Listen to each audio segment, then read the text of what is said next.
നമസ്കാരം. മനുഷ്യത്വത്തിൻ്റെ മാതാവ് എന്നാണ് ഷെയ്ഖ് ഹസീനയെ ബംഗ്ലാദേശിലെ അണികൾ അവരുടെ 10ാമത്തെ പ്രധാനമന്ത്രിയെ വിശേഷിപ്പിക്കുന്നത്.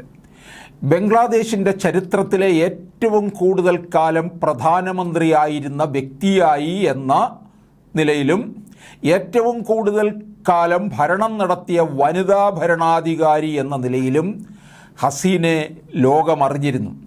നീണ്ട 20 വർഷത്തെ ഭരണത്തിൽ നിന്നാണ് ഹസീന ഇപ്പോൾ പടിയിറങ്ങിയിരിക്കുന്നത്. 19 തവണ വധശ്രമം നേരിട്ട ഹസീന ഒരു രാഷ്ട്രീയ പ്രതിഭാസമെന്നാണ് അറിയപ്പെടുന്നത്.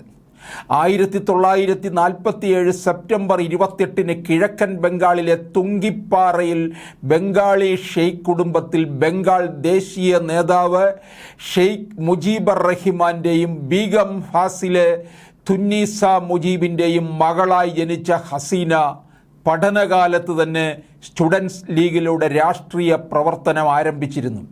1975 ഓഗസ്റ്റ് 15 മുജീബർ റഹിമാൻ്റെ കൊലപാതകത്തോടെ ഹസീനയുടെ ഭർത്താവും മക്കളും സഹോദരി ഷെയ്ഖ് രഹനയും ജർമ്മനിയിലെ ബംഗ്ലാദേശ് അംബാസഡറുടെ വീട്ടിൽ അഭയം തേടി. പിന്നാലെ അന്നത്തെ ഇന്ത്യൻ പ്രധാനമന്ത്രി ഇന്ദിരാഗാന്ധി അഭയം വാഗ്ദാനം ചെയ്തതോടെ കുടുംബത്തിലെ ശേഷിക്കുന്ന അംഗങ്ങളോടൊപ്പം 6 വർഷത്തോളം ഡൽഹിയിൽ താമസിച്ചു. സിയാവൂർ റഹ്മാൻ്റെ സൈനിക ഭരണകൂടം ഹസീനയെ ബംഗ്ലാദേശിൽ പ്രവേശിക്കുന്നതിൽ നിന്ന് വിലക്കിയിരുന്നു. സിയാവൂർ റഹ്മാൻ കൊല്ലപ്പെട്ടതോടെ 1981 അവാമി ലീഗിൻ്റെ പ്രസിഡന്റായി ഹസീന തിരഞ്ഞെടുക്കപ്പെട്ടു. മെയ് 17 രാജ്യത്ത് തിരിച്ചെത്തിയ ഹസീനയെ 84 85 സൈന്യം വീട്ടുതടങ്കിലാക്കി.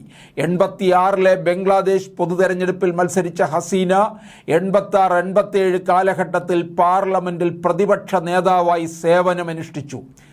87 ഡിസംബറിൽ എർഷാദ് പാർലമെൻറ്റ് പിരിച്ചുവിടുകയും പിന്നാലെ സിയാവുർ റഹ്മാൻ്റെ വിധവ ഖാലിദ സിയയുടെ കീഴിലുള്ള ബംഗ്ലാദേശ് നാഷണലിസ്റ്റ് പാർട്ടിയുമായി ചേർന്ന് അവാമി ലീഗ് ജനാധിപത്യം പുനഃസ്ഥാപിക്കുന്നതിനുള്ള പ്രവർത്തനം തുടർന്നു. 91 നടന്ന പാർലമെൻറ്റ് പൊതുതെരഞ്ഞെടുപ്പിൽ ഖാലിദ സിയയുടെ നേതൃത്വത്തിലുള്ള ബംഗ്ലാദേശ് നാഷണലിസ്റ്റ് പാർട്ടി ഭൂരിപക്ഷം നേടി. അവാമി ലീഗ് ഏറ്റവും വലിയ പ്രതിപക്ഷ പാർട്ടിയായി മാറുകയും ചെയ്തു. എന്നാൽ 3 മണ്ഡലങ്ങളിൽ ഒന്നിൽ മാത്രമേ ഹസീനയ്ക്ക് വിജയം കൈവരിക്കാൻ കഴിഞ്ഞുള്ളൂ.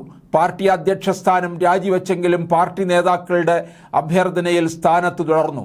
94 BNP സ്ഥാനാർത്ഥി കൃത്രിമത്വത്തിലൂടെയാണ് വിജയിച്ചുവെന്ന് തെരഞ്ഞെടുപ്പിന് സാക്ഷ്യം വഹിക്കാനെത്തിയ നിഷ്പക്ഷ നിരീക്ഷകൻ വെളിപ്പെടുത്തിയതിന് പിന്നാലെ പാർലമെൻറ്റ് ബഹിഷ്കരിക്കാൻ ഹസീന നേതൃത്വം നൽകി. ഇതോടെ ഹസീനയും ഖലീദ സിയയും തമ്മിലുള്ള ബന്ധം വഷളായി. 1996 ഹസീന ആദ്യമായി ബംഗ്ലാദേശിൻ്റെ പ്രധാനമന്ത്രിയാകുന്നത്. 17 കോടി ജനസംഖ്യയുള്ള ഒരു രാജ്യത്ത് ഒന്നുമില്ലായ്മയിൽ നിന്ന് ഏഷ്യ പസഫിക്കിലെ അതിവേഗം വികസിച്ചുകൊണ്ടിരുന്ന സമ്പദ് വ്യവസ്ഥയിലേക്ക് വഴി നടത്തിയ കരുത്തുറ്റ വനിതയ്ക്ക് പക്ഷേ 2001 തെരഞ്ഞെടുപ്പിൽ വിജയം നിലനിർത്താൻ കഴിഞ്ഞില്ല. പിന്നീട് സൈന്യം അട്ടിമറിയിലൂടെ അധികാരം പിടിച്ചെടുത്തപ്പോൾ 2007 അഴിമതി ആരോപിച്ച് ഹസീനയെ ജയിലിലടച്ചു. എന്നാൽ 2009 നടന്ന തെരഞ്ഞെടുപ്പിൽ വൻ ഭൂരിപക്ഷത്തിൽ തിരികെ അധികാരത്തിലെത്തി. ആ വിജയം 14 19 ആവർത്തിച്ചു. സർക്കാർ വിരുദ്ധ വികാരം രൂക്ഷമായിരുന്ന ബംഗ്ലാദേശിൽ ഈ വർഷം ജനുവരിയിൽ വിജയം ആവർത്തിച്ചപ്പോൾ ഹസീനയ്ക്ക് അടിതെറ്റിത്തുടങ്ങി. ഏകപക്ഷീയമായിരുന്നു ബംഗ്ലാദേശിൽ നടന്ന ആ തെരഞ്ഞെടുപ്പെന്നും വിശ്വാസ്യതയില്ലെന്നും പറഞ്ഞ് പ്രധാന പ്രതിപക്ഷ കക്ഷിയായ ബംഗ്ലാദേശ് നാഷണലിസ്റ്റ് പാർട്ടിയും സഖ്യകക്ഷികളും തെരഞ്ഞെടുപ്പ് ബഹിഷ്കരിച്ചു. അതോടെ വോട്ടെടുപ്പ് നടന്ന 299 മണ്ഡലങ്ങളിൽ 231 ഭരണകക്ഷിയായ അവാമി ലീഗ് വിജയിച്ചു. അനുയായികൾക്കവർ ഉരുക്കു വനിതയായിരുന്നെങ്കിൽ വിമർശകർക്ക് അവർ ഏകാധിപതിയായിരുന്നു, എതിർശബ്ദങ്ങളെ അടിച്ചമർത്തുന്ന ഭരണാധികാരി. അതിനാൽ തന്നെയാണ് തെരഞ്ഞെടുപ്പിന് ശേഷം ഷെയ്ഖ് ഹസീനയ്ക്ക് എതിരായ വികാരം ബംഗ്ലാദേശിൽ വ്യാപകമായത്. ഇതിനിടെ വലിയ അഴിമതി ആരോപണമാണ് അവർക്കെതിരെ ഉയർന്നത്.